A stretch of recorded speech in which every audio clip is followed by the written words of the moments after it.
திருவன் சரணம்.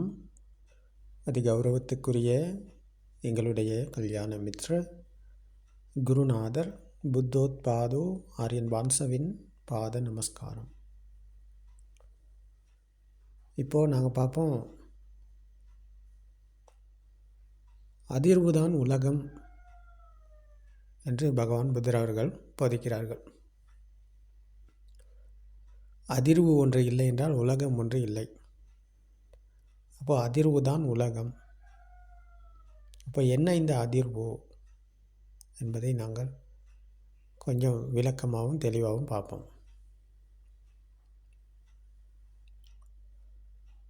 கண், காது. கண் என்பது ஒரு உற்பத்தி நிலையம், காது என்பது ஒரு உற்பத்தி நிலையம். அப்போ இந்த உற்பத்தி நிலையங்கள் கண்களுக்கு வர்ணம் ஸ்பார்க் ஆகுது, காதுக்கு சத்தம் ஸ்பார்க் ஆகுது. அப்போ இது இரண்டும் கலந்த ஒரு ஸ்பார்க் தான் அந்த அதிர்வு. அதாவது கண்ணும் காதும் இணையும் போது ஒரு அதிர்வு பிறக்கிறது. அந்த அதிர்வு தான் இந்த மனம், அதுதான் ஆன்மா. அப்போ இது எப்படி உருவாகுதுன்னு பார்த்தா, பிறந்தபோது ஏதும் இல்லை, ஒன்றும் இல்லை. பச்சிளங்குழந்தைக்கு ஏதும் இருக்கலை, ஒன்றும் இருக்கலை. அப்போ கண்களுக்கு வர்ணமும் காதுக்கு சத்தமும் ஸ்பார்க் ஆகும்போது அது இரண்டும் இணைகிறது. அந்த இணைப்பு தான் இங்கே அதிர்வு. அப்போ கண்களுக்கு தெரிந்த வர்ணம், காதுக்கு கேட்கும் சத்தம், இது இரண்டும் இணையும் போது ஒரு அதிர்வு பிறக்கிறது. அந்த அதிர்வு தான் அப்போ உலகம். அப்போ அதுதான் ஆன்மா என்ற அதிர்வு. அது வரைக்கும் குழந்தைக்கு ஆன்மா ஒன்று இருக்கலை, உலகம் ஒன்று இருக்கலை. அப்போ கண்ணும் காதும் இணையும் போது ஒரு அதிர்வு உருவாகுது. அந்த அதிர்வானது தான் உலகம். அப்போது அந்த உலகத்தில் தான் நான் இருக்கேன். அப்போ இந்த அதிர்வைத்தான் பகவான் புத்தர் அவர்கள் கூறுகிறார்கள், அதிர்வு தான் உலகம். அதிர்வு ஒன்று இல்லை என்றால் உலகம் ஒன்று இல்லை. அப்போ இந்த உற்பத்தி நிலையங்களால் உருவானது தான் அந்த அதிர்வு. கண், காது, மூக்கு, நாக்கு, உடல், இந்த 5 உறுப்புகள், 5 உற்பத்தி நிலையங்கள், 5 சென்சர்கள். அப்போ கண், காது, மூக்கு, நாக்கு, உடல் என்கிற கண்களுக்கு வர்ணம், காதுக்கு சத்தம், மூக்குக்கு வாசனை மற்றும் துர்நாற்றம், நாக்குக்கு சுவை, உடலுக்கு குளிர், உஷ்ணம், இறுக்கமான பாரமான அந்த தன்மைகள். இவை அனைத்தும் கலந்த இணைந்த ஒரு அதிர்வை தான் நாங்கள் பார்க்குறோம், கேட்குறோம், உணர்கிறோம். அப்போ இந்த சென்சர்களை தவிர எங்களுக்கு அப்பாற்பட்டது ஒன்று தெரியாது. இப்போ கண் என்ற சென்சரில் தான் வர்ணம் தெரியுது, காது என்கிற சென்சர் வழியாக தான் சத்தம் கேட்குது.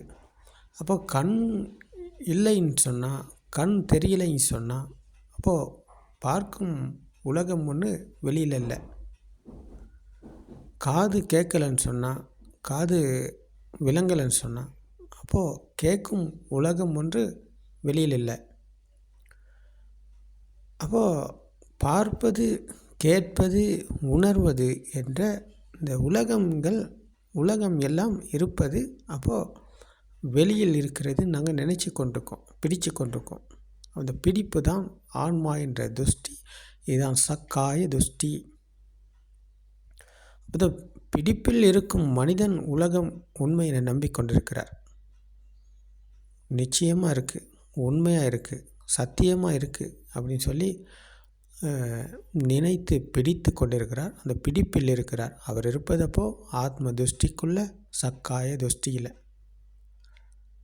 அப்போது அவர் இருப்பது இந்த அதிர்வு பெறும் உலகத்தில், அதிர்வான உலகத்தில், அதிர்வால் உருவான உலகத்தில் தான் அவர் இருக்கிறார். அப்போது சென்சர்கள் இயங்குவதனால அதற்குள் உள்நுழைந்தது வர்ணம், சத்தம், வாசனை, சுவை, குளிருஷ்ணம், இறுக்கமான பாரமான தன்மைகள். இவை அனைத்தும் இணைந்த சேர்ந்த ஒரு கலவையைத்தான் நாங்கள் பார்க்குறோம், கேட்குறோம், உணர்கிறோம். அப்போ இவை வெளியில் இருக்குன்னு சொல்லி பிரித்து கொண்டிருக்கோம். அப்போ இதுதான் உலகம். அப்போ அதுதான் அதிர்வு. இதுதான் உலகம். அதிர்வு ஒன்று இருக்கிறது. அந்த அதிர்வு தான் உலகம். அப்போ எங்கே இருக்கிறது இந்த அதிர்வு அப்படின்னு பார்த்தா, இந்த உற்பத்தி நிலையங்களால் உருவானது தான் அந்த அதிர்வு. பிறந்தபோது ஒன்றும் இருக்கலை, எதுவும் இருக்கலை. அப்போது கண்களுக்கு வர்ணம் தெரிந்தது, காதுக்கு சத்தம் கேட்டது, இரண்டும் இணைந்த போது ஒரு அதிர்வு உருவானது. அந்த அதிர்வு தான் அம்மா, அப்பா, வீடு, வாசல், போல், பெட், சூரியன், சந்திரன், ரோஜாப்பூ, மல்லிகைப்பூ, கொச்சிக்காய் செடி, மல்லிகை செடி, தாமரைப்பூ, வாழை மரம், தென்னை மரம், மாமரம், பலாமரம், இப்படின்னு எல்லாமே உருவானது இந்த அதிர்வால் தான். அப்போது இதெல்லாம் நாங்கள் வெளியில் இருக்குதுன்னு சொல்லி இன்றைக்கி நினச்சி பிரித்து கொண்டிருக்கோம். எல்லாம் வெளியில் இருக்குது. அப்போ வெளியில் இருக்கிறப்போ நானும் இருக்கேன். அப்போது இது எல்லாமே இந்த அதிர்வால் உருவானது. அப்போது அதிர்வு பெற்றால் உலகம் ஒன்று இருக்குது, அதிர்வு இல்லைன்னு சொன்னால் உலகம் ஒன்றும் இல்லை. அப்போது பகவான் புத்தர் அவர்கள் சத்தியத்தை புரிந்து உணர்ந்து பக்தி அக்ஷம் அடையும் போது அந்த அதிர்விலிருந்து தான் விடுதலை பெற்றார்கள். அதிர்விலிருந்து விடுதலை அடைந்தார்கள். அதிர்வு அற்ற சுபாவத்தை அடைந்தார்கள். புத்த சுபாவம் அடைந்தார்கள். அப்போ அதற்கான வழியைத்தான் பகவான் புத்தர் அவர்கள் இங்கே போதிக்கிறார்கள். சத்திய தர்மத்துக்குள் பகவான் புத்தர் அவர்கள் கூறிய இந்த தத்துவத்தில் அதை தான் போதனை செய்கிறார்கள். மனம் உருவான விதம், ஆன்மா உருவான விதத்துக்குள் இந்த சத்தியத்தை தான் போதனை செய்கிறார்கள். அதிர்வு தான் உலகம். அதிர்வு ஒன்று இல்லை என்றால் உலகம் ஒன்று இல்லை. இப்போ ஒரு உதாரணத்தை நாங்கள் பார்த்தோம்னு சொன்னால், இப்போ நீங்கள் ஹாஸ்பிட்டலில் ஒரு பேஷண்ட் இருக்கார். அவர் ஐசியூவில் இருக்கார். அவருக்கு கண் தெரியாது, காது கேட்காது, வாசனையை உணர முடியாது, குளிரை உணர முடியாது, உஷ்ணத்தை உணர முடியாது, சுவையை உணர முடியாது. இந்த உற்பத்தி நிலையங்கள் 5ம் செயல் இழக்கப்பட்டு அவருடைய மூச்சு மட்டும்தான் அவங்க வேலை செஞ்சுக்கிட்டு இருக்கும். மூச்சு வேலை செய்யும்போது 5 சென்சர்கள் இயங்கலை. அப்போ 5 சென்சர்கள் இயங்காமல் செயல் இழக்கப்பட்டு அவருடைய மூச்சு மட்டும் வேலை செஞ்சுக்கிட்டு இருக்கும் போது அவருக்கு எந்த சத்தம் கேட்டாலும் அவருக்கு அது விளங்காது. எந்த வாசனையை கொண்டு அவர் மூக்குக்கிட்ட காட்டினாலும் அவரால் அதை உணர முடியாது. எந்திரிச்சு பார்க்க மாட்டார். எவ்வளோ பெரிய வர்ணமாக இருந்தாலும், எவ்வளோ அழகான ஒரு காட்சியாக இருந்தாலும் அவரை கூப்பிட்டு காட்ட முடியாது. இவ்வளோ அழகாக இருக்குது பாருங்களேன் கொஞ்சம் அப்படின்னு சொல்லி அவரை காட்ட முடியாது அவருக்கு. அப்போ வாசனையும் உணர முடியாது, சுவையையும் உணர முடியாது, குளிரையும் உணர முடியாது, உஷ்ணத்தையும் உணர முடியாது. அவன் எதையுமே உணர முடியாட்டி, எதையுமே பார்க்க முடியலை, எதையுமே கேட்க முடியலைன்னு சொன்னால் அப்போ அங்கே சென்சர்கள் எல்லாமே செயல் இழந்து விட்டது. அப்போ செயல் இழந்து தற்காலிகமான அந்த செயல் இழப்பில் இருக்கும் இவர் அங்கே இருக்கிறாரா என்று பார்த்தால் அப்படி ஒருத்தர் அங்கே இல்லை. அப்போ அந்த சென்சர்கள் அனைத்தும் ஒன்றாக இணைந்த ஒரு எண்ணம் இருக்குது தானே, மனம் ஒன்று உருவாகி இருக்குது தானே. அப்போ அந்த மனதில் தான் அவர் இருக்கிறார். மூச்சு இயங்கும் போது மனம் இயங்குது. மனதுக்கு இயங்கும் தன்மை அங்கே இருக்குது. மனம் இயங்கும் போது அவர் மனோ உலகத்தில் தான் இருக்கிறார். ஆனாலும் அதுவும் செயலிழக்கப்பட்டிருக்கு. அதாவது இப்போது கண் தெரியலை, காது கேட்கலை, மூக்கு, நாக்கு, உடல் எல்லாமே செயலிழக்கப்பட்டிருக்குன்னு சொன்னால் அப்போ மனதுக்கு வரும் எண்ணங்களும் அங்கே வேலை செய்யாது. மனதுக்கு வந்து கொண்டிருக்கும் எண்ணங்கள் கூட அங்கே ஸ்பார்க் ஆகாது. காரணம் என்னென்னா, அப்போ இதெல்லாமே அந்த ஃபிசிக்கல் பாடியால் நிறுத்தப்பட்டிருப்பதனால அவருடைய மூச்சு மட்டும் வேலை செய்யுது. ஆனால் செயல்கள் எல்லாமே செயலிழக்கப்பட்டிருக்கு. அப்போது இதன் காரணமாக இதுதான் அப்போது இதிலிருந்து நாங்கள் இங்கே யதார்த்தத்தை பார்க்கும்போது, சத்தியத்தை காணும்போது, அப்போ சென்சர்களால் உருவானது தான் உலகம். சென்சர்கள் இயங்கலைன்னு சொன்னால் அங்கே உலகம் ஒன்றும் இல்லை. அப்போது அவரும் அங்கே இல்லை. அப்போது அவரை அடித்தாலும், அவரை திட்டினாலும், அவருக்கு என்ன செய்தாலும், அவரை குத்தினாலும், அவரை கொலை செய்தாலும் அவருக்கு அது தெரியாது. என்னை குத்துறாங்க, என்னை கொலை செய்ய பார்க்குறாங்க, என்னை அடிக்கிறாங்க, என்னை துன்புறுத்துகிறாங்க, என்னை திட்டுறாங்க, என்னை ஏசுகிறாங்க அப்படின்ற கதை அவர்கிட்ட கிடையாது. ஏன்னா அவர் அங்கே இல்லை. சென்சர்களால் உருவானது தான் அவர். சென்சர்களால் உருவான மனமும் இயங்கலைன்னு சொன்னால், மனதும் அங்கே செயலிழக்கப்பட்டு இருக்கிறது என்றால், அப்போ அவரும் அங்கே இல்லை. அப்போ அவரை 1 மாதமாக ஹாஸ்பிட்டலில் ஐசியூவில் வச்சுருக்காங்கன்னு அப்போமே. ஒரு மாதமாக ஐசியூவில் இருக்க பேஷண்ட்டை சுய நினைவுக்கு வந்ததுக்கப்புறம் அவருக்கு நான் எங்கே இருந்தேன், எனக்கு என்ன நடந்துச்சு, 1 மாதமாக நான் ஹாஸ்பிட்டலில் இருந்தேன்னா, ஐசியூவில் இருந்தேன்னா, அதெல்லாமே அவருக்கு ஞாபகம் இருக்காது. எந்த ஒரு ஞாபகமும் அவருக்கு இருக்காது. ஏன்னா அவர் பிணம் போல் ஒரு டெட் பாடியை போலத்தான் அவர் இருந்தார். அந்த ஐசியூ பேஷண்ட்டாக இருந்தார். அப்போ அதனால் அவருக்கு எதுவுமே ஞாபகம் இல்லை, அவருக்கு எதுவுமே தெரியாது. அப்போ இது எல்லாமே எப்படி நடக்குதுன்னு பார்த்தா, அந்த சென்சர் வழியாக இணைந்த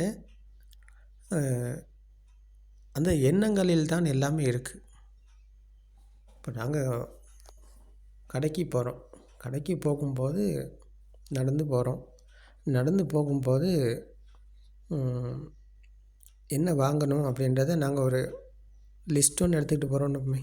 ஒரு லிஸ்ட் ஒன்று போட்டுக்கிட்டு தான் போகிறோம். கடைக்கு இந்தந்த பொருட்களை வாங்கணும், சாமான்களை வாங்கறதுக்கு அப்படின்ட்டு.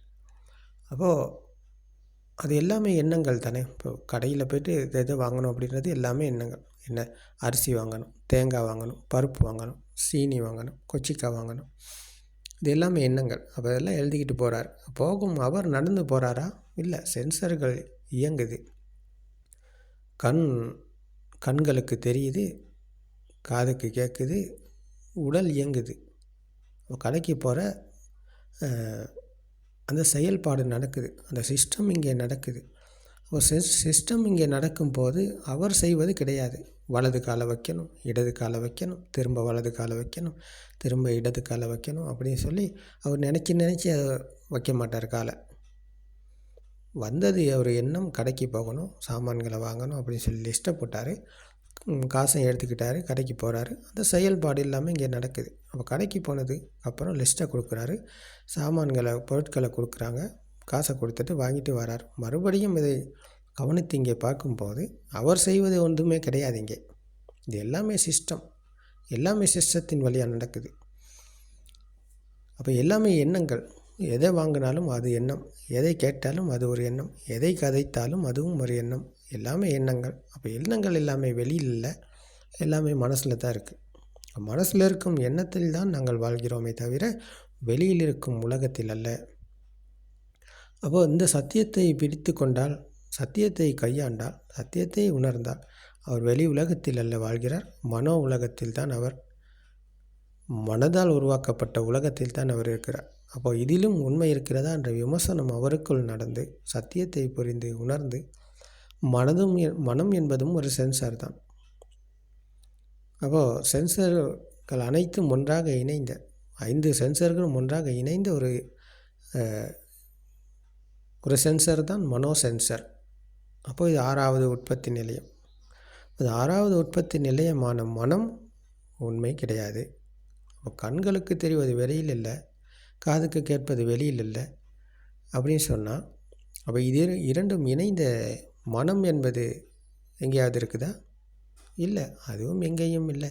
அதுவும் ஒரு ஸ்பார்க் மட்டும்தான், அதுவும் ஒரு வேகம். அப்போ இதுதான் அதிர்வு. அப்போ இந்த அதிர்வுக்குள்ளாகி நினைத்து பிடித்து கொண்டிருக்கும் மனிதன் இருப்பது மனதின் மாயைக்குள்ள, ஆத்ம துஷ்டிக்குள்ள, சக்காய துஷ்டியில். அப்போ அவர் இருப்பது துன்பத்தில், அவருக்கு இருப்பது துன்பம் மட்டும்தான். ஆனால் இந்த துன்பத்தில் மேலும் வலிக்கு வரும் இந்த ஸ்ருதவத் ஆரிய ஸ்ராவகருக்கு மனதால் உருவாக்கப்பட்ட உலகம் எங்கேயும் இல்லை, அது வெளியில் இல்லை. நாங்கள் கண்களுக்கு தெரிவது ஒரு மேசை என்று சொல்கிறோம். கண்களுக்கு தெரிந்தது வர்ணம், அதுக்கு ஒரு சத்தத்தை கொடுத்தாங்க மேசை அப்படின்னு சொல்லி. அப்போ சின்ன காலத்தில் கொடுத்த மேசை இப்போ இன்றைக்கும் எங்களுக்கு இருக்குது. அப்போ கண்களுக்கு தெரியும் வர்ணத்துக்கு சத்தத்தை கொடுத்தாங்க, இது மேசை என்று. அப்போ அந்த மேசை சின்ன காலத்தில் இருந்து இன்னையாவது இருக்குதுன்னு சொன்னால், அப்போ அது சின்ன காலத்தில் இருந்து உருவான மேசை எப்படி உருவானது என்ற நிலைக்கு நாங்கள் சென்று பார்த்தால்தான் இப்போ எப்படி மேசை இங்கே இருக்குது, உண்மையாக இது மேசையா இல்லை இது ஒரு எண்ணமா அப்படின்ற சத்தியத்தை எங்களால் அப்போ தான் புரிஞ்சு கொள்ள முடியும். அப்போ சின்ன காலத்துக்கு நாங்கள் பிறந்த மேனிக்கு சென்று பார்த்தால்தான் அங்கே எதுவும் இருக்கலை, ஒன்றும் இருக்கலை. அப்போ இவை அனைத்தும் சத்தமும் வர்ணமும் இணைந்ததனால் உருவானது. அப்போ உருவானது வெளியில் இருக்கா, வெளியில் இல்லை. மேசை என்பது ஒரு சத்தம், அப்போ கண்களுக்கு தெரிந்தது வர்ணம், அது இரண்டும் இணைந்த ஒரு எண்ணம் தான் மேசை. அப்போ மேசை வெளியில் இல்லைன்னு சொன்னால் அப்போ அது மனதில் இருக்கும் ஒரு எண்ணம். அப்போ எண்ணங்கள் என்பது உண்மையா? இல்லை, எண்ணங்கள் என்பதும் உண்மை கிடையாது. அதுவும் ஒரு மனோசென்சரால் உருவான ஒரு எண்ணம் மட்டுமே.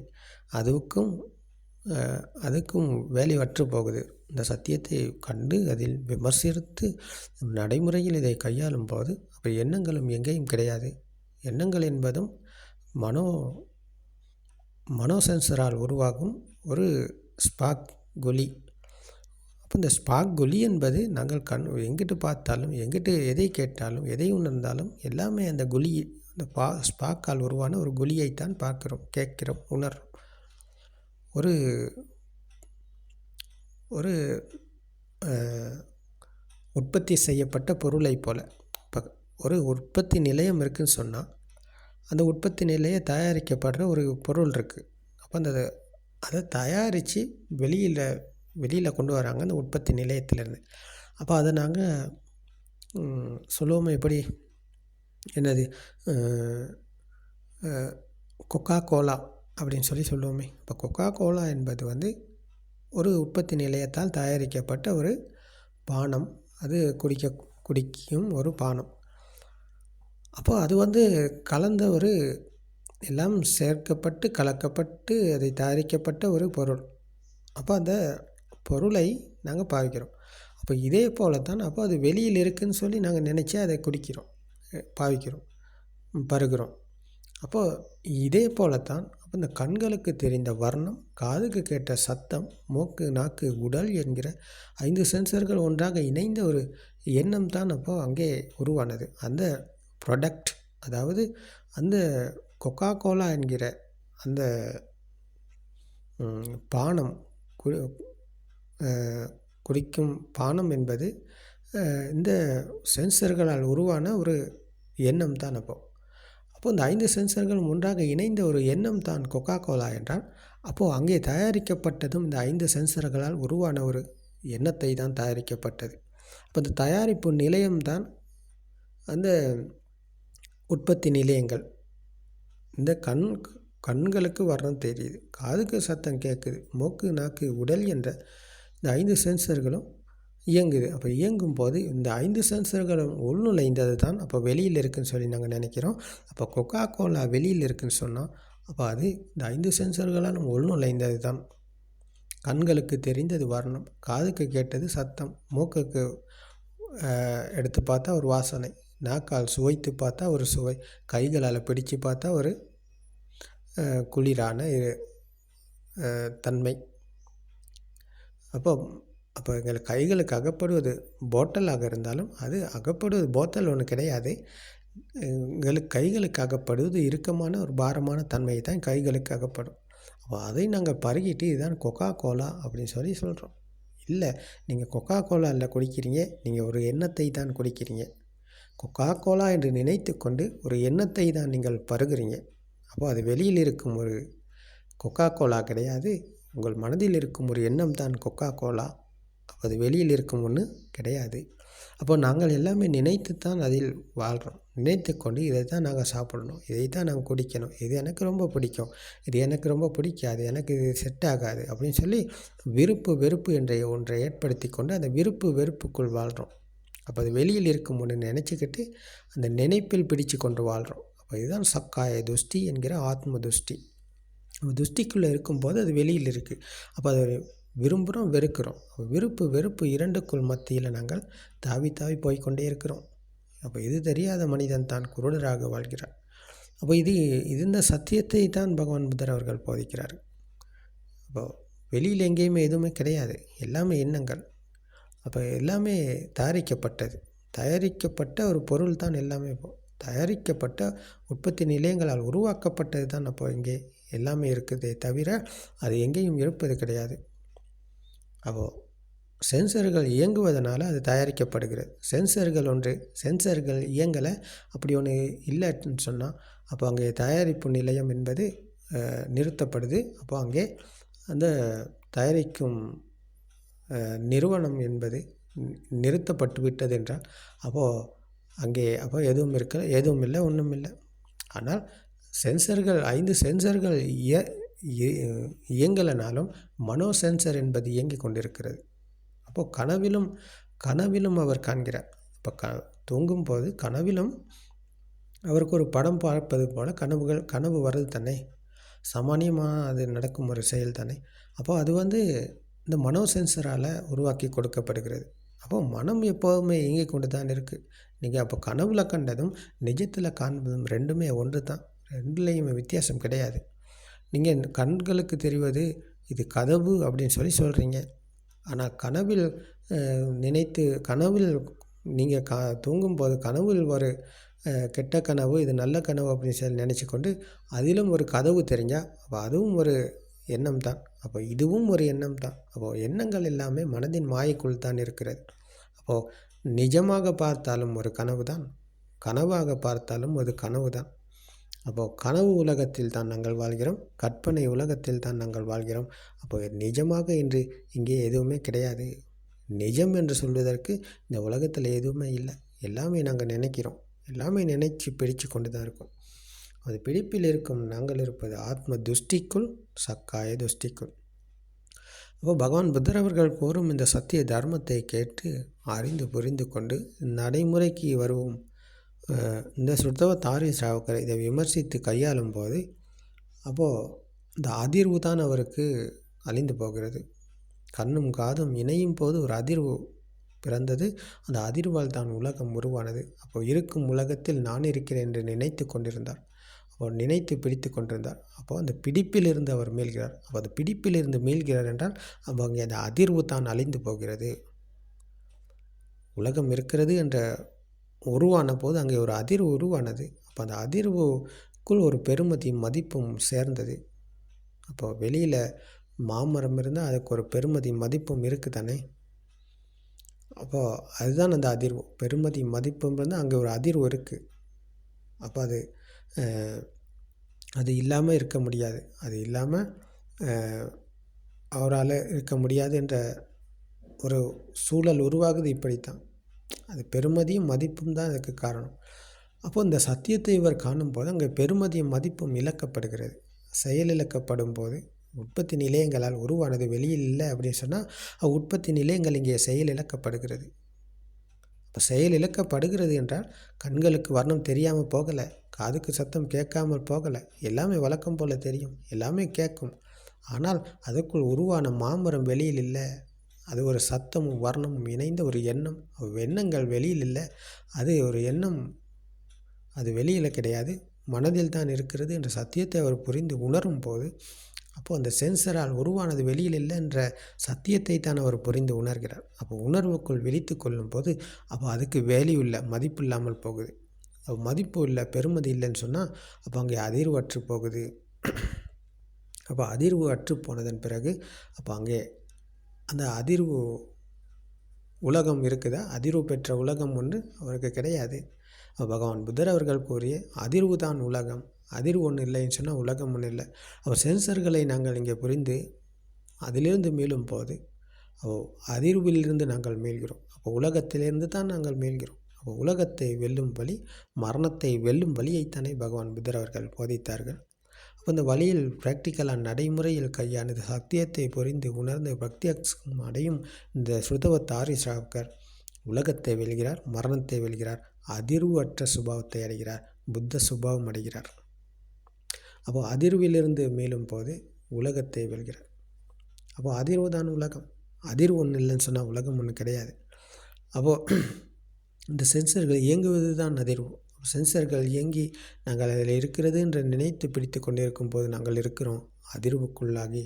அப்போ அந்த அதிர்வு தான் இந்த வேகம், அந்த அதிர்வு தான் இந்த ஒரு சக்தி. அதாவது இது வந்து ஒரு காந்த சக்தியை போல், ஒரு கரண்ட் மின்சார சக்தியை போல். மின்சாரமும் ஒரு சக்தி தான், காந்தமும் ஒரு சக்தி தான், அப்போ மனமும் ஒரு சக்தி தான். அப்போ இதுதான் மனோவிஞ்ஞானம் என்கிற அந்த மனதால் உருவாக்கப்பட்ட உலகத்தில் தான் நாங்கள் வாழ்கிறோமே தவிர எங்கேயும் இருக்கும் உலகம் ஒன்று கிடையாது. அப்போ இந்த சக்தி என்பது செயல் இழக்கப்பட்டதன் பிறகு அப்போ கரண்ட்டு வழக்கம் போல் வரும். காந்தத்துக்கு வழக்கம் போல் அந்த காந்த சக்தி இருக்கும். அப்போது மனதுக்கு எண்ணங்கள் வரும் போகும், வழக்கம் போல் எல்லா செயல்பாடுகளும் நடக்கும். ஆனால் இதனால் உருவானது எங்கேயும் இல்லை என்ற சத்தியத்தை புரிந்து உணரும் போது அவர் உலகத்தை வெல்கிறார். அவர் உலகத்தை வென்றபோது அப்போ அவரும் இங்கே இல்லை. அப்போ உலகம்தான் நான், அந்த அதிர்வு தான் நான். அப்போ அதிர்வு ஒன்று இல்லைன்னு சொன்னால் உலகம் ஒன்று கிடையாது, அப்போ நானும் கிடையாது. அப்போ நானும் இல்லை. அப்போ இங்கே அப்போ தான் எனக்கு நான் இல்லாமல் போகும் விதம். அப்போ நான் எங்கே இருக்கேன்? சத்தியத்தை புரிந்து உணர்ந்தவருக்கு நான் என்று ஒருவர் கிடையாது. நான் என்று ஒருத்தர் இல்லை. இந்த உடலில் நான் என்பவர் ஒருத்தர் இல்லை. இந்த உடலில் 32 உறுப்புகள் இருக்குது. அந்த 32 உறுப்புகளையும் நாங்கள் பிரித்து பார்த்தாலும் பிரித்து பார்த்தால் இந்த உடலில் நான் என்று ஒருவர் கிடையாது. என்னுடையதுன்னு ஒன்று இங்கே இந்த உடலில் எங்கேயுமே இல்லை. என்னுடைய ஆன்மாவும் இந்த உடலில் கிடையாது. அப்போது நான் இல்லை, எனதில்லை, என்னுடைய ஆன்மான்னு ஒன்று இந்த உடல் இல்லைன்னு சொன்னால் அப்போ வெளியில் இருக்கிறது என்று எடுத்துக்கொண்ட எண்ணம் தான் நான். அப்போ அந்த எண்ணம் தான் அதிர்வு. அப்போது எண்ணத்தில் உண்மையை கண்டு எண்ணத்திலிருந்து மீளும் போது அப்போது நான் இல்லை, எனதில்லை, என்னுடைய ஆன்மா இல்லை. அப்போது அதிர்வு இங்கே அற்றுப்போகுது. அதிர்விலிருந்து மீளும் போது அப்போ உலகத்திலிருந்து மீள்கிறோம். அப்போ உலகம் என்பது அதிர்வு. அப்போ அது எங்கேயும் இருக்கும் உலகம் கிடையாது. இந்த மனதால் உருவாக்கப்பட்ட உலகம், அது ஒரு அதிர்வு, அது ஒரு வேகம். கண்ணும் காதும் இணைந்து அது வேகமாக சுழலுகிறது. கண்ணும் காதும் இணையும் போது ஒரு அதிர்வு பிறக்கிறது. அந்த அதிர்வு வேகமாக சுழலும் போது அது இருக்கிறது என்ற பிடிப்பில் நாங்கள் பிடித்து கொண்டிருக்கோம். அப்போ சின்ன காலத்தில் கண்ட மேசை இன்றைக்கும் இருக்குதுன்னு சொன்னால் அதுதான் வேகம். அப்போ சின்னதில் எங்களுக்கு கொடுத்தது சத்தமும் வர்ணமும். மண்டிசோரி போகும்போது எங்களுக்கு இது மேசை அப்படின்ற சத்தத்தை கொடுத்தாங்க. காதுக்கு சத்தத்தை கொடுத்தாங்க, கண்களுக்கு வர்ணத்தை காட்டி. அப்போ அது இரண்டும் இணைந்த போது மேசை இருக்குது அப்படின்ற உணர்வு ஒன்று உருவானது குழந்தைக்கு மண்டிசோரி போகும்போது. அப்போ அதுதான் இன்றைக்கும் இருக்குது எங்களுக்கு. அப்போ சின்ன வயசில் உருவானது அப்போ இப்போவும் இருக்குது. அப்போ அந்த நேரம் அதுக்கு ஒரு பெருமதி மதிப்பும் இருக்கலை. ஆனால் இன்றைக்கி அது பெருமதி மதிப்பும் அதிகமாக இருக்குது. அப்போது சின்ன குழந்தைக்கு மேசையின் மீது பெருமதியும் மதிப்பும் அதிகமாக இல்லை. ஆனால் பெரியவருக்கு அது மீது பெருமதியும் மதிப்பும் அதிகம். அது மேசை உடைஞ்சிருச்சு, என்ன சரி ஆகிருச்சின்னு சொன்னால் அவர் ரொம்ப வேதனைப்படுவார். நான் இவ்வளவு காலம் அதை வச்சு பாதுகாத்து வந்தேன், இவ்வளவு காலம் அதை நல்லா மெயின்டைன் பண்ணிக்கிட்டு வந்தேன், அதை இப்படி செஞ்சிட்டாங்களே, அது இப்படி ஆகிப்போச்சு அப்படின்ட்டு அவர் ஃபீல் பண்ணுவார். அப்போ இது எல்லாமே எங்கேருந்து வந்ததுன்னு சொன்னு பார்த்தா அந்த வேகத்தால் உருவானது. சின்னதுலேருந்து நான் இதை இவ்வளவு காலமாக வச்சுக்கிட்டு வந்தேன், இவ்வளவு காலமாக அதை நான் பரிமாறி இதை கொண்டுக்கிட்டு வந்தேன், இதை வச்சுருந்தேன், இவ்வளோ பாதுகாப்பாக வச்சுருந்தேன் அப்படின்னு சொல்லி அவருக்கு ஒரு கதை ஒன்று உருவானது இந்த வேகத்துக்குள்ளே தான். அப்போ எல்லா கதையும் இருப்பது இந்த வேகத்துக்குள்ளே. அப்போ அதுதான் கற்பனை கதை. மேசை என்கிற போது அது ஒரு எண்ணம். ஆனால் அதற்குள்ளே அந்த எண்ணத்துக்குள்ளே பல ஆயிரம் பல லட்சக்கணக்கான எண்ணங்கள் ஊடுருவி இருக்கிறது. அது உள்ளுக்குள்ளே இருக்குது. ஒரு எண்ணத்துக்குள் பல லட்சக்கணக்கான எண்ணங்கள் உள்ளுக்குள் இருக்குது மேசை என்கிற போது.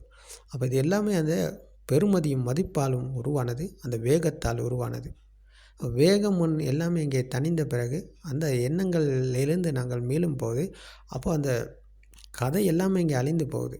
கதைக்கு வேல்யூ ஒன்றும் இல்லை, கதை எல்லாமே நிற்கப்படுது. கதைக்கு மதிப்பு ஒன்று கிடையாது, பெருமதி ஒன்று கிடையாது. அப்போது இதுதான் அந்த சமநிலை.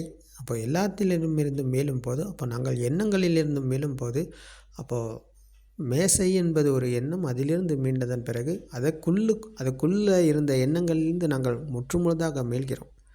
அதுக்குள்ளே ஆயிரக்கணக்கான லட்சக்கணக்கான எண்ணங்கள் படிந்திருந்தது, ஒட்டி கொண்டு இருந்தது. அதிலிருந்து மீளும் போது அந்த கற்பனை உலகத்திலிருந்து தான் நாங்கள் அப்போ மீள்கிறோம். அப்போ எண்ணங்களிலிருந்து நாங்கள் மீளும் போது கற்பனையிலிருந்து மீள்கிறோம். அப்போது இவர் தான் அந்த உலகத்தை வெல்பவர், மரணத்தை வெல்பவர், 3 காலத்தையும் வெல்பவர் இவர் தான். அப்போ இறந்த காலத்தை நாங்கள் எண்ணிக்கொண்டு தான் வாழ்கிறோம், நினைத்து கொண்டு வாழ்கிறோம். நான் அப்படி இருந்தேன், இப்படி இருந்தேன், அப்படியாப்பட்டாலும் நான் இப்படியாப்பட்டாலும் எனக்கு அவ்வளோ இருந்துச்சு இவ்வளோ இருந்துச்சு சொல்லி நாங்கள் நினச்சி அதுதான் கற்பனையில் வாழ்கிறோம். இன்னும் சில பேர் என்ன சொல்கிறாங்க, எதிர்காலத்தை நோக்கி வாழ்கிறாங்க. நான் அந்த டாக்கெட்டை செய்யணும், அந்த டாக்கெட்டை அடையணும். அதுதான் அப்படி வாழும் மனிதர்கள் நிறைய பேர் இருக்காங்க இன்றைக்கி. அப்போது இறந்த காலத்திலும் எதிர்காலத்திலும் வாழும் மனிதர்கள் தான் இருக்கிறார்களே தவிர, இந்த நொடிக்குள் விழித்து கொண்ட சத்தியத்தை புரிந்து உணர்ந்தவர் எங்கேயுமே இருக்க முடியாது. அப்படி ஒருத்தர் கிடையாது. சத்தியத்தை புரிந்து உணர்ந்ததன் பிறகு அந்த நொடிக்குள் விழித்து கொள்ளுகிறார். நொடிக்குள் அவர் விழித்து கொள்ளும் போது நொடிக்குள்ளே ஒருவர் கிடையாது. இந்த நொடிக்குள் அவர் இருக்கும் ஒருவர் இல்லை. நொடிக்குள் இருக்கும் ஒருவர் இல்லைன்னு சொன்னால் சென்சார்கள் இயங்குது, கண்களுக்கு வர்ணம் தெரியுது, காதுக்கு சத்தம் கேட்குது, எல்லா சென்சார்களும் இயங்குது, மனதுக்கு எண்ணங்களும் வருது போகுது. ஆனால் எதுக்குமே அவர் எதையுமே அவர் இறங்கி பிடித்து கொள்ளலை. மனதுக்கு வரும் எண்ணங்கள் வழக்கம் போல் வரும் போகும். ஆனால் அதுக்கு உள்ள எதையுமே அவர் இறங்கி கொள்ளலை, எதையுமே அவர் பிடிச்சு கொள்ளலை, எதுலேயுமே அவர் மூழ்கலை. அப்போது அவர் இருப்பது அந்த நொடிக்குள்ளே. அப்போ அது வழக்கம் போல் வருது போகுது, சாமானியமான செயல்பாடு நடக்குது, எல்லாமே நடக்குது. அவர் ஒரு குடும்ப உறுப்பினர் இருந்தாலும், ஒரு குடும்ப தலைவனா தலைவியா, வயசு போனவரா சிறுவரா, வயது இல்லை கிடையாது. எல்லா வயதுக்கும் இந்த சத்தியத்தை புரிந்து கொண்டதன் பிறகு அப்போது எதிர்காலமும் கிடையாது, இறந்த காலமும் கிடையாது. இந்த நொடிக்குள்ளே இந்த சத்தியத்தை புரிந்து கொண்டு இந்த நொடிக்குள்ளே தான் அவர் இருக்கிறார். அப்போ மனதின் மாய்க்கு அவர் போக மாட்டார், மனதின் வரும் எண்ணங்களுக்குள் அவர் ஓட மாட்டார், எண்ணங்களை பிடித்து கொண்டு ஓட மாட்டார். அப்போது அந்த அதிர்வு அற்ற சுபாவத்தை அடைந்தவர் இவர் தான். அப்போ இதுதான் அதிர்வு அற்ற சுபாவம். அப்போது உலகம் உண்மையை நினைத்து கொண்டு பிடித்து கொண்டு வாழும் மனிதன் இருப்பது அதிர்வுக்குள்ளாகி மனதின் மாய்க்குள் இருக்கிறார். ஆனால் இந்த சத்தியத்தை புரிந்து கொண்டு சத்தியத்தோடு இணைந்ததன் பிறகு அவர் அந்த அதிர்விலிருந்து மீள்கிறார், இந்த நொடிக்குள் விழித்து கொள்கிறார், இந்த சாந்தமான இனிமையான சுவையில் இருக்கிறார். அப்போது அவர் எண்ணங்களுக்கு மதிப்பு கொடுக்க மாட்டார், எண்ணங்களின் மீது அவர் ஓட மாட்டார், எண்ணங்களின் பின் அவர் போக மாட்டார். இப்போ எல்லாமே எண்ணங்கள் தான். தாய் தந்தை பிள்ளை மகன் மகள் உறவினர்கள் நண்பர்கள் குடும்ப உறுப்பினர்கள் அப்படின்னு சொல்லி நாங்கள் இன்றைக்கி நினச்சி பிடிச்சு கொண்டிருக்கோம். எனக்கு பிள்ளைங்க இல்லாமல் இருக்க முடியாது, எனக்கு தாய் இல்லாமல் என்னால் இருக்க முடியாது, எனக்கு தந்தை இல்லாமல் இருக்க முடியாது, எனக்கு இந்த குடும்பம் இல்லாமல் வாழ முடியாது, அவர்கள் தான் எனக்கு உசுறு, அவர்கள் இல்லாட்டி என்னால் வாழ முடியாது, என் மனைவி இல்லாமல் என்னால் ஒரு நிமிஷம் கூட இருக்க முடியாது, என் காதல் இல்லாமல் என்னால் வாழவே முடியாது. தற்கொலை பண்ணிக்கிறார் இன்னைக்கு காதல் இல்லைன்னு சொல்லி. காதலி இன்னொருத்தரை என்னை கழட்டி விட்டுருச்சு, இன்னொருத்தரை கல்யாணம் முடிக்க போகுதுன்னு சொல்லி ஒரு தற்கொலை பண்ணிக்கிறார். காதலன் இன்னொரு பிள்ளைய லவ் பண்ணுறாரு, அதனால் இந்த காதலை என்ன செய்கிறாங்க, தற்கொலை பண்ணிக்க முயற்சி பண்ணுறாங்க. ஏதோ இந்த மாதிரியெல்லாம் நடக்குது. அப்போ இது எல்லாமே எங்கேருந்து நடக்குது, ஏன் நடக்குது அப்படின்னு நல்லா விமர்சித்து பார்த்தா இது எல்லாமே இந்த மூடத்தனத்தினால் நடக்குது. மூடத்தனத்தின் மூலாதாரத்தில் தான் இது எல்லாமே நடக்குது. சத்தியத்தை கண்டது, இந்த சத்தியத்துக்குள் விழித்து கொள்ளும் போது இது எல்லாமே கற்பனையாகுது. அம்மா என்றாலும் ஒரு எண்ணம் அது. அப்போ அம்மா என்கிற எண்ணத்துக்குள் நாங்கள் வாழும்போது அம்மா என்னை படிக்க வைத்தவர், எனக்கு பால் ஊற்றினார், எனக்கு எல்லாமே செய்தார், எனக்கு அம்மா இல்லாமல் என்னால் வாழ முடியாது என்ற கற்பனை உலகத்தில் தான் அப்போ அவர் இருக்கிறார். அப்போ அந்த சத்தியத்தை புரிந்து உணர்ந்ததன் பிறகு அவர் கற்பனையிலிருந்து மீள்கிறார். கற்பனையிலிருந்து மீண்டதன் பிறகு அவர் இந்த நொடிக்குள் வருகிறார், இந்த நொடிக்குள் விழித்து கொள்கிறார். அப்போ அவர் இறந்த காலத்திலும் அவர் இல்லை, எதிர்காலத்திலும் அவர் இல்லைன்னு சொன்னால் அப்போது இந்த நொடிக்குள் இருக்கும் அவரும் இங்கே இல்லை. அப்போது இந்த நொடிக்குள் இருக்கும் ஒருவரும் இங்கே கிடையாது. அப்போது அம்மா வெளியில் இல்லாமையா போயிட்டாங்க? இல்லை, அம்மா இருக்காங்க. வழக்கம் போல் அம்மா இருக்கிறாங்க. அம்மா கண்களுக்கு தெரிவாங்க. அம்மா சத்தம் கேட்கும். எல்லாமே வழக்கம் போல் தான் நடக்கும். அப்போ இது புரிஞ்சு கொள்ளக்கூடிய சத்தியம். அதான் பகவான் புத்தர் அவர்கள் கூறினார்கள், இது சங்கித்தே நிப்பிதாய், புரிந்து கொள்ளக்கூடியது. புரிந்து கொண்டதன் பிறகு இதை உணர்கிறார். உணர்வுக்குள் அவர் விழித்து கொள்ளுகிறார். அவர் விழித்து கொண்டதன் பிறகு சத்தியமும் இவரும் இரண்டு கிடையாது. சத்தியத்தோடு இணைந்ததன் பிறகு சத்திய தர்மமும் இவரும் இரண்டு கிடையாது. அப்போது இவர் என்றவர் அங்கே கிடையாது. இவர் ஒருவர் அங்கே இல்லை. அப்போ அவரை இழந்து விட்டார். அவரை இழந்ததன் பிறகு சத்தியத்துக்குள் அவர் விழித்து கொள்ளுகிறார். சத்தியமும் அவரும் ஒன்று தான். சத்தியமும் அவர் என்று இரண்டு கிடையாது. அப்போ இதுதான் புத்த சுபாவம். புத்த சுபாவத்தை அடைந்தவர் சத்தியத்தோடு தான் இணைக்கிறார். அப்போ சத்தியத்தோடு இணைந்தவருக்கு அம்மா வழக்கம் போல தான் இருப்பாங்க. அம்மா இல்லாமல் போக மாட்டாங்க. அம்மா வழக்கம் போல் இருப்பாங்க. சமைப்பாங்க, அவங்க வீட்டு வேலைங்களை செய்வாங்க, வீடை கூட்டுவாங்க, வாசலை கூட்டுவாங்க, பிள்ளைங்களுக்கு தேவையானதை செஞ்சு கொடுப்பாங்க. அது எல்லாமே வழக்கம் போல் நடக்கும். அதில் எந்த ஒரு மாற்றமும் கிடையாது. ஆனால் அவர் இந்த சத்தியத்தை புரிந்து உணர்ந்ததன் பிறகு அவர் எந்த ஒரு இடத்துலையுமே அவர் கிடையாது. தன்னுடைய அம்மாவுக்கு தேவையானதை அவர் நிச்சயமாக செய்வார். அம்மாவுக்கு சுகம் இல்லையா, மருந்து மாத்திரைகளை எடுத்து கொடுப்பார். அவங்களுக்கு பக்கத்துலேருந்து என்ன உதவி செய்யணுமோ அதெல்லாம் செய்வார். அம்மாவுக்கு காசு தேவையா அதையும் செய்வார். அம்மாவுக்கு தன்னுடைய கடமை என்னவோ அதை சிறப்பாக செய்வார். சத்தியத்தை புரிந்து உணர்ந்ததன் பிறகு அவர் ஓடி போய் காட்டுக்குள்ளே உட்காந்துக்க மாட்டார். அவர் வீட்டில் இருக்கும்போது வீட்டில் என்ன குறைபாடு இருக்கோ, வீட்டில் உள்ள சக உறுப்பினர்களுக்கு என்ன பிரச்சனை இருக்கோ அதுக்கு அவர் நிச்சயமாக அவர் உதவி செய்வார். யாரையும் புறக்கணிக்க மாட்டார். யாரையுமே தள்ளி வைக்க மாட்டார். எல்லாத்துக்கூடையும் சகஜமாக இருப்பார். சாமானியமான எளிமையான வாழ்க்கைக்கு வந்தவர். சத்தியத்தை புரிந்து உணர்ந்த இந்த புத்த சுபாவத்தை அடைந்தவரிடம் இருக்குது. சாமானியமான மனுஷங்கிட்ட இன்றைக்கி தாய் தந்தையரை கூட கவனிக்க மாட்டேன்றாங்க. தன்னை பெற்ற தாய் தந்தையரை வீசி எறிஞ்சிட்டாங்க. அன்றைக்கி வீதிக்கு வீசி எறிஞ்சிட்டு தன்னுடைய தேவைகளை செஞ்சுக்கிட்டு போய்கொண்டு இருக்கும் பெற்ற குழந்தைங்க மத்தியில், பிள்ளைகள் மத்தியில் இந்த சத்தியத்தை புரிந்து கொண்ட சத்தியத்துக்குள் இருக்கும் மனிதன் தன் கூட யார் இருக்காங்களோ அவங்களுக்கு எல்லா உதவிகளையும் செய்வார். அது மட்டும் இல்லாமல் சமூகத்துக்கும் உதவிகள் கிடைக்குது. அவரிடமிருந்து யாருக்கும் எந்த ஒரு தீங்குமே நடக்காது. அவரிடமிருந்து எல்லாத்துக்குமே நன்மை தான் நடக்கும். அவர் ஒரு வார்த்தை பேசினாலும் அது மற்றவரை புண்படுத்தும் வார்த்தையாக இருக்காது. அவர் மற்றவருடைய நன்மைக்காக அவர் பேசுவாரே தவிர மற்றவர் மனம் புண்படியும் அளவுக்கு அவர் பேசக்கூட மாட்டார். அவருடைய செயல்பாடுகள் எல்லாமே மற்றவருக்காகவே இயங்குமே தவிர அவருக்காக ஒன்று செய்து கொள்ள ஏன் அவர் ஒருவர் இங்கே இல்லை. அவர் இருந்தால்தான் அவருக்கு எல்லாமே செய்து கொள்வார். அவர் இல்லைன்னு சொன்னால் அவர் மற்றவருக்காகத்தான் அவர் செயல்படுவார்.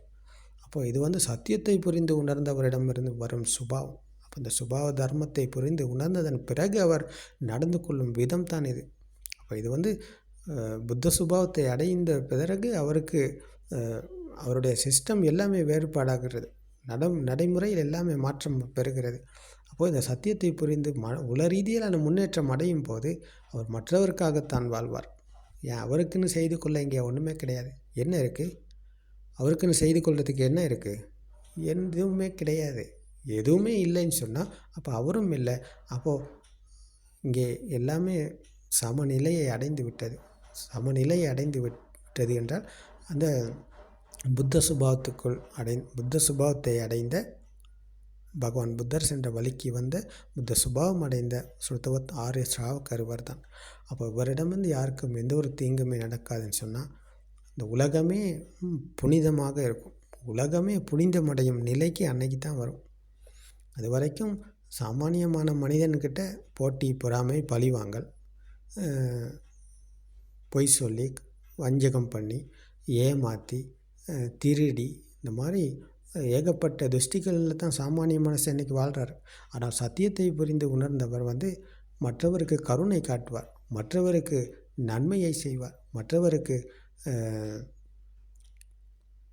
கருணையாக இருப்பார், மற்றவருக்கு உதவி செய்வார். எல்லாத்துக்குமே சமநிலைக்கு வந்ததன் பிறகு இது என்னுடைய தாய், என்னுடைய தாய்க்கு தான் நான் செய்வேன், மற்ற தாய்க்கு நான் செய்ய மாட்டேன் அப்படின்ற திருஷ்டியில் அவர் கிடையாது. தாய் என்றால் அது எல்லாமே ஒன்று தான். பக்கத்து வீட்டில் உள்ள பிள்ளைக்கு ஒரு மாதிரியும் தன்னுடைய பிள்ளைக்கு ஒரு மாதிரியும் கவனிக்கும் ஒரு மனிதனாக சாமானியமான மனித நிலையில் அல்ல அவர் இருக்கிறார். எல்லாம் கடந்து சாமானிய மனிதனை கடந்து மகா உத்தம புருஷராகிறார். அப்போ எல்லாமே ஒன்று தான். அப்போது உலகத்துக்கே கருணை மலையை பொழியும் மகா முனிவர் இவர் தான். அப்போது இவரிடமிருந்து நன்மையை தவிர தீமை ஒருபோதும் நடக்காது. இது சத்தியத்தை புரிந்து உணர்ந்தவரிடம் இருந்து வரும் சுபாவம். அப்போ அது இன்றைக்கு ஒலிக்கிறது என்றால், இன்றைக்கு நீங்கள் இதை கேட்குறீங்க சொன்னால் இது ஆச்சரியம், அற்புதம், மகா காம்பீரம். அப்போது இந்த சத்தியத்தை கேட்டு நீங்களும் புரிஞ்சு உணர்ந்து பிரத்யக்ஷம் அடையும் போது நீங்களும் புத்த சுபாவத்தை அடைகிறீங்க. புத்த சுபாவம் அடைந்ததன் பிறகு அப்போ அங்கே புத்த சாசனம் மறுமலர்ச்சி அடைகிறது. இதுதான் புத்த சாசனம் மறுமலர்ச்சி என்பது. வெறுமனே சிலைகளை அமைத்து கொண்டு கோயில்களை கட்டுவதைப் போல வேறு விகாரைகளை அமைத்து அதில் போய்ட்டு உட்கார்ந்து கொள்வது அல்ல புத்த சாசனம் மறுமலர்ச்சி அடைவது என்பது. உளரீதியிலான முன்னேற்றம் அடைவது, உளரீதியிலான மாற்றம் பெறுவது தான் புத்த சாசனம் மறுமலர்ச்சி அடைவது என்பது. அப்போ இதைத்தான் பகவான் புத்தர் அவர்கள் இந்த உலகத்துக்கே வழங்கினார்கள். வாருங்கள் வந்து பெற்றுக்கொள்ளுங்கள் என்று. அப்போ அதை நீங்களும் இன்னைக்கு கேட்குறீங்க. கேட்டதை கை நழுவ விடாமல் பிடிச்சு கொள்ளுங்கள். கை கெட்டியது வாய் கெட்டாத ஒரு கதை சொல்லுவாங்க. கை கெட்டினது வாய் கெட்டலை அப்படின்னு சொல்லி கதை சொல்லுவாங்க. அதே போல் நீங்கள் இதை கைக்கு உங்களுக்கு கிடைச்சிருக்கு, இதை விட்டுறாங்க, பிடிச்சி விமர்சித்து பாருங்கள். நீங்கள் எங்கேயுமே போக வேண்டிய அவசியம் கிடையாது. யாரு கூடயுமே நீங்கள் போக வேண்டிய அவசியம் கிடையாது. ஒரு நபரை சரணடையும் செயலல்ல இங்கே நடக்குது. ஒரு நபரையோ ஒரு மனிதரையோ சரணடையலை. நீங்கள் சரணடைவது சத்தியத்தை, நீங்கள் சரணம் செல்வது சத்தியத்தை சரணம் செல்லும் போது, சரணடையும் போது அவருக்கு தெரிவது புத்தர் என்றால் ஒருவர் அல்ல. அப்போ ஏதும் இல்லை ஒன்றும் இல்லை என்ற சத்தியத்தை சரணடையும் மனிதன் புத்தரை சரணடைகிறார். புத்தரை சரணடைந்ததன் பிறகு அவர் சங்க என்ற சுபாவத்தை அடைகிறார். அப்போ இதுதான் உண்மையான தெருவான் சரணம். தெருவான் சரணம் என்பது தர்மத்தை சரணடைபவர் புத்தரை சரணடைகிறார். புத்தரை சரணடைபவர் சங்க என்ற சுபாவத்தை அடைகிறார். அப்போ இங்கே தான் தெருவான் சரணம் இருக்கிறது. இங்கே தான் இதுதான் உண்மையான பௌத்தம். உண்மையான பௌத்தம் என்றால் இதுதான். வெறுமனே பேருக்கு பௌத்தம் அல்ல இது. பேருக்கு அந்த பிறந்த குறிப்பில் பேருக்கு நான் பௌத்த என்று போட்டுக்கொள்வது அல்ல இது. இது உண்மையான பௌத்தம். இதுதான் உண்மையான துறப்பு. இதுதான் உண்மையான துறவி. இதுதான் உண்மையான தெருவான் சரணம் அடைந்த ஸ்ருதவத்தாரிய ஸ்ராவகரின் சுபாவம். அப்போ இது இன்றைக்கு உலகத்துக்கு போகுதுன்னு சொன்னால் அது எங்களுடைய குருநாதர் தான். குருநாதர் அவர்கள் பல வருட காலமாக அதை தேடினார். காட்டுக்கு போயிட்டு பல வருடங்களாக தூக்கம் இல்லாமல், சாப்பாடு இல்லாமல், பல இன்னல்களுக்கு, பல கஷ்டங்களுக்கு மத்தியில் இதை தேடி கண்டுபிடித்து விமர்சி அலசி ஆராய்ந்து இதை போதிக்கிறார் இன்றைக்கு. அப்போ இதை கேட்டு தான் நாங்களும் இந்த வழிக்கு வந்தோம். இதை விமர்சித்து நடைமுறையில் கையாளும் பார்க்கும்போது இதை தவிர உலகத்தில் எங்கேயுமே சத்தியம் ஒன்று கிடையாது. இருக்காங்க இன்றைக்கி இதுதான் சத்தியம், இதுதான் புத்தர் சொன்னார், இதைத்தான் செய்தார்னு சொல்லி பைலாக்காரர்கள் இன்றைக்கி உலகத்தில் நிறைய பேர் இருக்காங்க. எதுவுமே எல்லாத்தையும் நாங்களும் பார்த்தோம், கேட்டோம், ட்ரை பண்ணி பார்த்தோம், நடைமுறையில் கையாண்டு பார்த்தோம். ஆனால் அது பொருந்தலை. நிறைய இடத்துல பொருந்த மாட்டேங்குது. அப்போது இங்கே எல்லாமே பொருந்தக்கூடியதாக தான் இருக்குது. இதில் பொருத்தமற்றது என்று எதையுமே சொல்ல முடியாது. நீங்கள் இதை கேட்டு விமர்சித்து பாருங்கள். இதில் பொருத்தமற்ற சுபாவம் எங்கேயாவது இருக்குதா அப்படின்னு சொல்லி உங்களுக்கும் அப்போது இது உறுதியாகும். அப்போது அதை நீங்கள் எங்கேயுமே போக வேண்டிய அவசியம் இல்லை. நீங்கள் இருக்கும் இடத்துல இருந்து கொண்டு நீங்கள் செய்யும் காரியத்தில் ஈடுபட்டு கொண்டு உங்களுக்கு இந்த சத்தியத்தை புரிந்து உணர்ந்து பிரத்யக்ஷம் அடைய முடியும். அப்போது இது எல்லாத்தையும் விட்டுட்டு காட்டுக்கு போகணும், துறவி ஆகணும் அப்படின்ற கதையெல்லாம் அதெல்லாம் இங்கே கிடையாது. அதெல்லாமே மனிதர்களை ஏமாற்றினாங்க. புத்த தர்மத்தை புரிஞ்சு கொள்ளணும்னு சொன்னால் அதை நாங்கள் புத்த தர்மத்தை சரணடையும் சொன்னால் நாங்கள் துறவி ஆகணும், எல்லாத்தையும் விட்டுட்டு குடும்பத்தை விட்டுட்டு எல்லாத்தையும் விட்டுட்டு பன்சலைக்கு போகணும், புத்த கோயில்களுக்கு போகணும், அங்கே போய்ட்டு நாங்கள் இந்த துறவி ஆகணும் அப்படின்னு தான் இவ்வளோ காலம் சொல்லிக்கிட்டு வந்தாங்க. ஆனால் அது எதுவுமே உண்மை கிடையாது. இந்த உள ரீதியிலான மாற்றம் பெறுவதற்கு நாங்கள் இந்த மனம் உருவான விதம் பற்றி தான் தெரிஞ்சு கொள்ளணும். அப்போ அதுக்கு இவர் துறவியா இல்லாட்டி வீட்டில் உள்ள சாமானிய மனிதனா அப்படின்றது கதை கிடையாதுங்க. எல்லாத்துக்கும் ஒன்று தான். துறவியாக இருந்தாலும் அவருக்கும் இதே சத்தியம்தான்.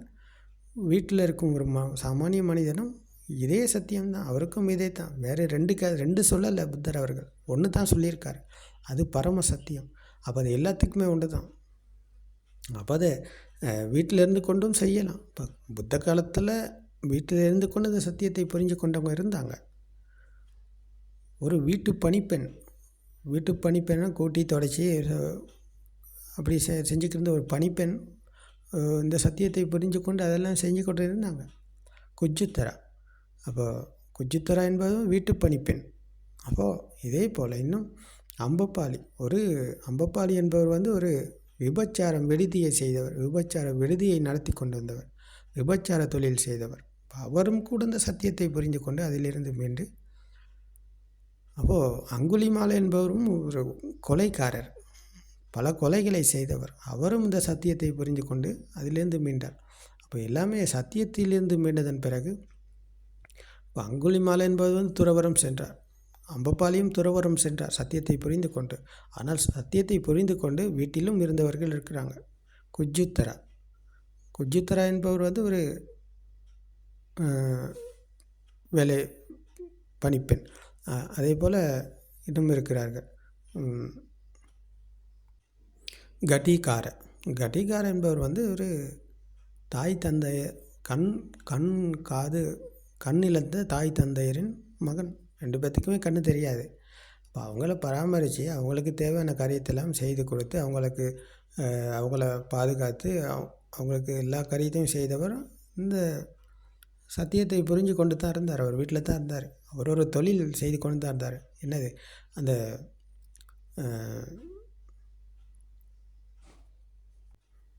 உழவு தொழில் தான் அவர் செய்து கொண்டிருந்தார். அப்போது அதை விட்டுட்டு அவர் காட்டுக்கும் போகலை, பான்சலைக்கும் போகலை. அதையும் செய்து கொண்டு அது ஒரு வியாபாரம் போல் செய்து கொண்டு தன்னுடைய தாய் தந்தையரையும் கவனித்து கொண்டு அவர் வீட்டில் தான் இருந்தார். அப்போ அதே போல் அநாத பிண்டிக சிட்டுத்துமா, அவர் ஒரு வியாபாரி. அப்போ அவரும் சத்தியத்தை புரிந்து கொண்டு அவர் வியாபாரத்தை விடலை, அவரும் இந்த செய்து கொண்டு தான் இருந்தார். இப்போ இதே போல் இன்னும் சொல்லிக்கொண்டே போகலாம். ஒரு வேடனின் மனைவி என்பவர் சத்தியத்தை புரிந்து கொண்டு வேடன் கொண்டுக்கிட்டு வரும் எல்லாத்தையும் சமைச்சு கொடுத்துக்கிட்டு அவங்க வீட்டில் தான் இருந்தாங்க. ஆனால் சத்தியத்தை புரிஞ்சு கொண்டு அவரால் வாழ முடிந்தது. வேடன் என்பவர் ஒரு மிருகங்களை வேட்டையாட போவார். அப்போ அவருடைய மனைவியை வீட்டில் இருந்தவர். வீட்டில் இருக்கும்போது வேடன் எதை கொண்டு அதை கொடுக்குறாரோ அதை தான் அவர் சமைச்சு கொடுக்க வேண்டியிருக்கு பிள்ளைங்களுக்கும் தன்னுடைய கணவனுக்கும். அப்போ அவங்க அதை பிரச்சனையாக்கி கொண்டு வாழலை, அது சாமானியமாக எடுத்துக்கொண்டு சத்தியத்துக்குள்ளே இருந்தார். அப்போ இது எல்லாமே சத்தியத்தை உணர்ந்ததன் பிறகு அது சாமானியமான ஒரு சுபாவம். அப்போ அங்கே இது எல்லாமே சரி வராது, நான் விட்டுட்டு போகணும் அப்படின்ற நிலைக்கு அவங்க வரல. அப்போ சத்தியத்தை புரிந்து கொண்டதன் பிறகு நீங்கள் எந்த தொழில் செஞ்சாலும் அது பிரச்சனை கிடையாது, நீங்கள் எங்கே இருந்தாலும் அது ஒரு பிரச்சனை கிடையாது, நீங்கள் என்ன பண்ணிக்கிட்டு இருந்தாலும் அது ஒரு பிரச்சனை கிடையாது. நீங்கள் ஒரு படிக்கும் மாணவனாக இருக்கலாம், மனைவியாக இருக்கலாம், நீங்கள் வயசு போன ஒரு அம்மா அப்பாவாக இருக்கலாம், வீட்டில் இருக்கிற ஓய்வு எடுத்து கொண்டு இருக்கிற ஒரு சாமானிய ஒரு ஓய்வு பெற்ற ஒரு தாய் தந்தையராக இருக்கலாம். யாராக இருந்தாலும் உலகத்தில் எங்கே இருந்தாலும் வயசு எல்லை கிடையாது இந்த சத்திய தர்மத்துக்கு. 7 வயசு சிறுவர்களும் இந்த சத்தியத்தை புரிஞ்சு கொண்டாங்க. 7 வயசுலேயே இந்த சத்தியத்தை புரிஞ்சு கொள்கிறாங்கன்னு சொன்னால், அந்த குழந்தைக்கு 7 வயசில் இதை புரிஞ்சு கொள்ளக்கூடியதாக இருக்குதுன்னு சொன்னால், அப்போ இது யாராலும் புரிஞ்சு கொள்ளக்கூடியது. இப்போ இந்த காலத்திலும் இது பொருந்தக்கூடியது தான். அப்போது விசாகா 7 வயசு சிறுமி சத்தியத்தை புரிஞ்சுக்கிட்டு அவர் இல்லற வாழ்க்கையில் தான் வாழ்ந்தாங்க. 16 வயசு ஆகும்போது திருமணம் முடித்து 20 குழந்தைங்களை பெற்றிருக்காங்க. 20 குழந்தைங்களை பெற்று 120 வருஷம் வாழ்ந்திருக்காங்க. அப்போ அவங்க எல்லாத்தையும் விட்டுட்டு துறவறம் போனாங்களா? இல்லை. சத்தியம் என்பது புரிந்து கொள்ளக்கூடியது. புரிந்து அதை உணர்ந்ததன் பிறகு அப்போ நாங்கள் உள ரீதியிலான முன்னேற்றம் தான் அடைகிறோம். அப்போ உள ரீதியிலான மாற்றம் பெறும்போது அது இதுதான் உண்மையான துறப்பு. உண்மையான துறவறம் என்பது இங்கே தான் இருக்குது. அப்போ துறப்பு என்பது உள ரீதியிலானதாக இருக்கிறதே தவிர அது வெளியில் நடக்கும் ஒரு செயல் கிடையாது. வெளியில் உலகத்துக்கு காட்டும் ஒரு செயல் கிடையாது. அது உண்மையல்ல, அது போலி, அது பொய். அதுவும் ஆனால் சத்தியத்தை புரிஞ்சு கொள்ள நாங்கள் துறவரம் போகிறவர்களும் இருந்தாங்க, போனவங்களும் இருந்தாங்க, போகாதவங்களும் இருந்தாங்க. போகிறதன் காரணம் என்னென்னா, இந்த வழியை நாங்கள் செய்து கொள்ள இலகுவாக இருக்கும் என்பதற்காக பகவான் புத்தர் அவர்கள் எல்லாத்துக்கும் துறவரம் கொடுத்தார். ஆனால் துறவரம் சென்று தான் இந்த சத்தியத்தை புரிஞ்சு கொள்ளணும் அப்படின்னு சொல்லி பகவான் புத்தர் அவர்கள் எங்கேயுமே யாருக்குமே சொல்லலை. நீங்கள் இருக்கும் இடத்தில் இருந்து கொண்டே சத்தியத்தை புரிஞ்சு கொள்ளலாம் அப்படின்னு தான் சொன்னார். அப்போ அது இன்றைக்கும் சாத்தியம்தான். அப்போ நீங்கள் இதை கேட்டு கையாண்டு நடைமுறையில் விமர்சித்து பார்க்கும்போது உங்களுக்கும் இதை புரிஞ்சு கொள்ள முடியும். நீங்கள் இதை உணர்ந்ததன் பிறகு சாமானியமான வாழ்க்கையில் வழக்கம் போல் எல்லாமே செயல்பாடுகள் நடக்கும். சாமானியமான எளிமையான வாழ்க்கை, தடுமாற்றம் இல்லை, குழப்பம் இல்லை, போராட்டம் இல்லை, எளிமையான வாழ்க்கை, அமைதி, ஆனந்தம், மகிழ்ச்சி. இந்த அமைதி வருவது இந்த புரிதலில் தான். அமைதி வந்ததன் பிறகு அங்கே தடுமாற்றம் இல்லாமல் போகுது. தடுமாற்றம் இல்லை, அந்த அதிர்வு இல்லை. அதிர்வுக்குள்ளாக இருப்பவர் தடுமாறிக்கொண்டு தான் இருப்பார். அதிர்வு அற்றது போனதன் பிறகு தடுமாற்றம் கிடையாது. எல்லாமே சமநிலை அடைந்து விட்டது என்றால் அங்கே சாமானியமான எளிமையான வாழ்க்கை, அமைதியான வாழ்க்கை, ஆனந்தமான இனிமையான மகிழ்ச்சியான வாழ்க்கை இதுக்குள் தான் இருக்கிறது. அப்போ இதை புரிந்து உணர்ந்து பிரத்யட்சம் அடைய உங்களுக்கும் இந்த சத்திய தர்மம் துணையாக இருக்கும். திருவன் சரணம்.